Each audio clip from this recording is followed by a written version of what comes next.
আসসালামু আলাইকুম। কেটে ধুয়ে রাখা বেগুন, আলু ও তরই দিয়ে দিলাম। তার ভিতরে কাঁচামরিচ ও পেঁয়াজ দিয়ে দিলাম। 1 চামচ হলুদের গুঁড়া, 1 চামচ মরিচের গুঁড়া, 1 চামচ জিরার গুঁড়া, 2 চামচ লবণ দিয়ে তার ভিতরে 1/3 কাপ তেল দিয়ে দিলাম। দিয়ে ভালো করে একটু নেড়েচেড়ে মেখে নিলাম।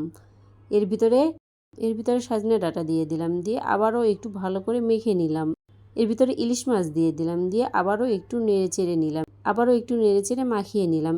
এক জায়গায় সুন্দর করে একটু মেখে রেখে দিলাম। এবার 1 কাপ পানি দিয়ে ঢাকনা দিয়ে ঢেকে চুলাতে বসিয়েছিলাম। রান্না করে নিলাম। আমার রান্না যখন একদম শেষ পর্যায়ে এই সময় ঢাকনা খুলে আলতো হাতে একটু নেড়ে দিতে হবে। রান্না শেষ হওয়ার আগ মুহূর্তে 1 চামচ ভেজে রাখা ধনিয়া ও জিরা দিয়ে আলতো হাতে একটু নেড়ে দিলাম। নেড়েচেড়ে নামিয়ে নিলাম। এভাবে সজনে ডাঁটা ও ইলিশ মাছ দিয়ে রান্না করলে খেতে দারুণ লাগে। আল্লাহ হাফেজ।